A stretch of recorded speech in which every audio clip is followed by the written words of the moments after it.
맨해튼 프로젝트의 결과 우라늄 기반의 핵무기 리틀보이, 플루토늄 기반의 핵무기 펜맨이 제작됐습니다. 자, 그런데 만약에 이 사람이 없었다면 펜맨을 만들지 못했을지도 몰라요.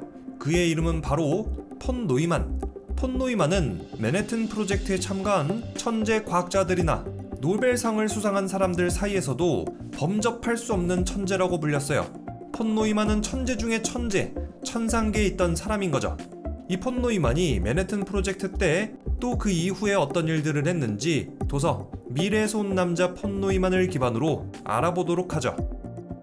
폰 노이만은 1903년 헝가리 부다페스트의 어마어마한 부잣집에서 태어났어요. 노이만의 아버지는 금융업으로 크게 성공했는데요. 덕분에 노이만은 어려서부터 아주 수준 높은 교육을 받을 수 있었다고 해요. 폰 노이만 이 양반이 진짜 운도 좋은 게 집안도 짱짱한데 똑똑한 머리까지 물려받았어요. 노이만의 수학 능력은 어려서부터 천재적이었다고 하죠. 이미 6살 때부터 천만 단위 곱셈을 암산했다고 하고요. 8살 때는 미적분을 마스터하고 12살 때는 위그너에게 정수론을 가르쳤다고 해요. 그냥 말도 안 되는 수학 천재인 거죠. 또 노이만은 17살 때 직교다항식에 대한 인생 첫 논문을 게재해요. 진짜 미친 재능이죠. 노이만을 가르쳤던 교사나 교수들은 이제 노이만의 두뇌를 보고는 놀라지 않은 사람이 없었고, 심지어 너무 감격스러워서 우는 교수도 있었다고 해요. 100년에 한 번 나올까 말까한 천재가 나왔다면서 말이죠. 자, 그런데 폰 노이만의 아버지는 이제 자기 아들이 수학에만 매진하는 게 싫었어요. 수학만 공부해서는 돈을 벌지 못할 거라는 생각 때문이었죠. 그래서 노이만의 아버지는 교육업계에 있는 자기 친구들한테 자기 고민을 털어놨어요. 야, 우리 아들내미 대학 갈 때 그 수학과 좀 가지 말라고 조언 좀 해줘. 이 녀석이 자꾸 수학만 공부하잖아. 수학으로 무슨 밥벌이를 해먹고 산다고? 지금이 화학 최전성기인데 말이야. 화학을 공부해야지. 아니 친구야, 그럼 복수 전공 시키면 되잖아. 그런 방법이? 결국 노이만은 베를린 대학교 스위스 연방 공과대학에서 화학 박사학위를 받아요. 이때 그의 나이가 겨우 22살이었다고 하죠. 같은 시기 노이만은 부다페스트 대학에서 수학과 박사학위까지 받아요. 그러니까 학교를 동시에 두 군데를 다닌 거죠. 그의 두뇌가 얼마나 뛰어난지 알 수 있는 일화들은 정말 끝도 없이 많아요.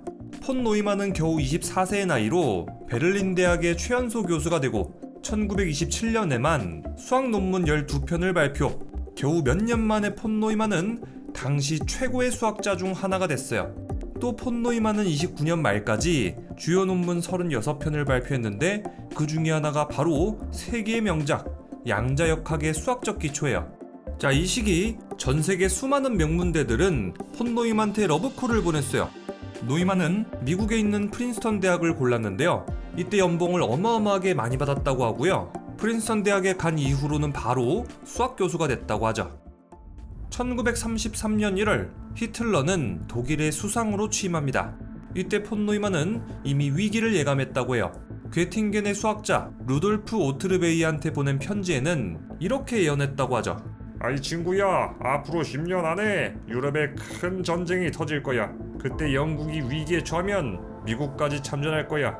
또 전쟁 중에는 유럽의 유태인들이 대량 학살을 겪을 거고 그 규모는 정말 엄청날 거야. 노이만의 예언은 정말 정확했죠. 그가 편지를 보낸 다음에 4년 뒤에 2차 세계대전이 벌어졌고 전쟁의 양상은 그의 예언대로 됐으니까요. 2차 세계대전이 한창일 시기 연합군은 독일이 핵무기를 만들고 있다는 첩보를 얻어요. 그 직후 미국도 맨해튼 프로젝트를 시작하죠. 이때 오펜하이머를 중심으로 전 세계 최고의 과학자들이 모여드는데요. 미래에서 온 남자 폰 노이만을 읽어보면 폰 노이만은 이때 처음부터 맨해튼 계획에 참가하지 않았다고 해요. 이때 폰 노이만은 미국의 군사연구시설에서 다른 군사연구를 하고 있었거든요. 자, 어쨌든 맨해튼 계획은 맨 처음에 포신형 핵무기 개발을 목표로 진행됐어요. 이 포신형 핵무기의 원리는 간단해요. 우라늄의 질량이 임계 질량을 넘어가게 되면 핵분열이 시작되고 이때 나오는 어마어마한 에너지를 무기로 쓰는 게 바로 포신형 핵무기입니다.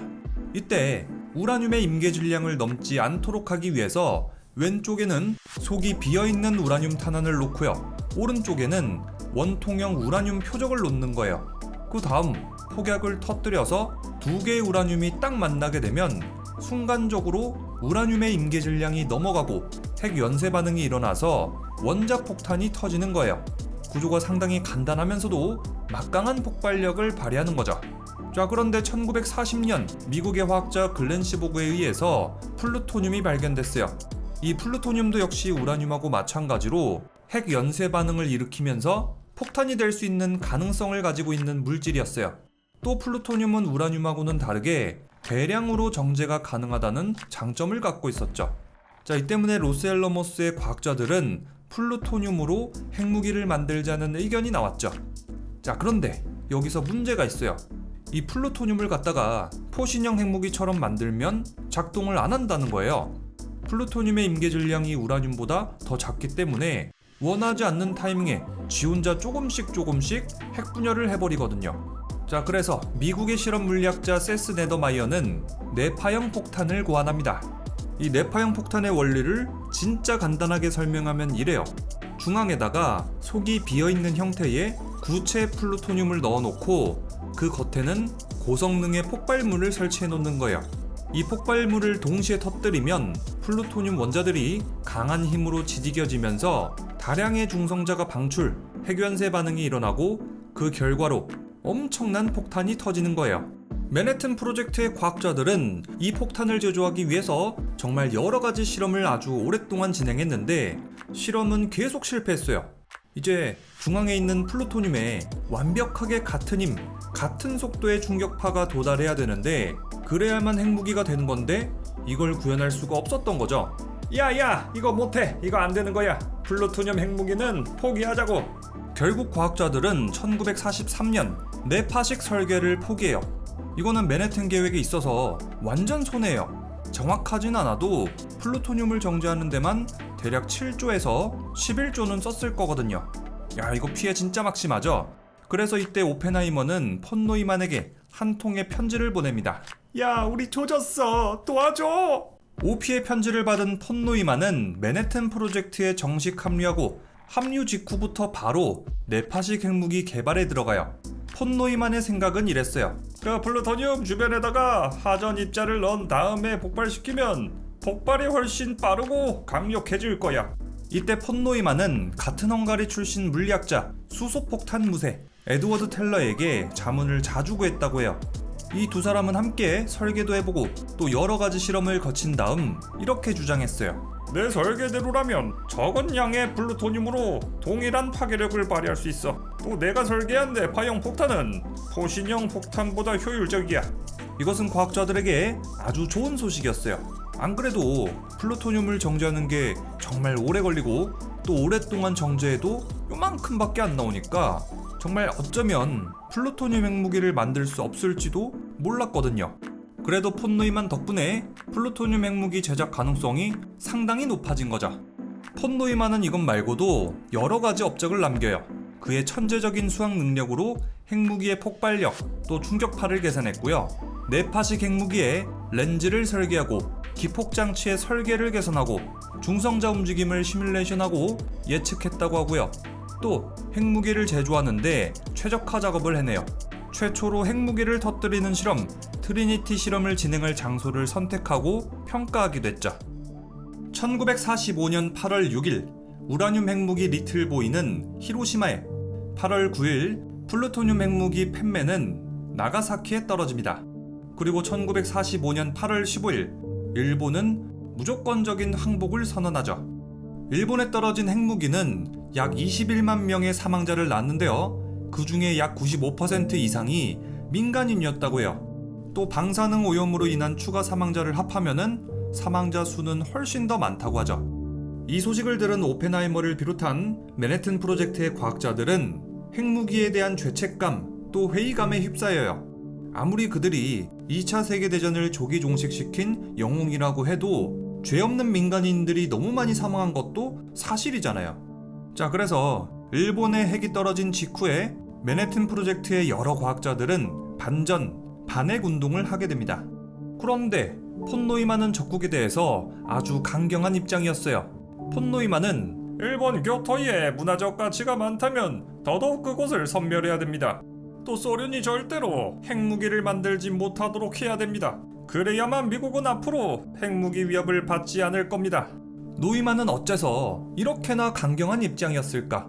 자, 이것은 수소폭탄의 아버지 에드워드 텔러가 핵무기 만능주의자가 돼버린 것하고 거의 배경이 비슷해요. 에드워드 텔러 그리고 폰 노이만 둘 다 오스트리아 헝가리 제국 시기 부다페스트의 유대인 출신이거든요.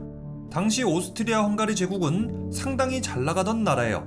근데 이 나라가 이제 1차 세계대전에 참가했다가 패배하면서 1918년 10월에 헝가리는 분리독립선언을 때려버려요. 그 직후 1919년에 헝가리에는 공산주의 혁명가 벨라쿤에 의해서 헝가리 소비에트 공화국이 수립됩니다.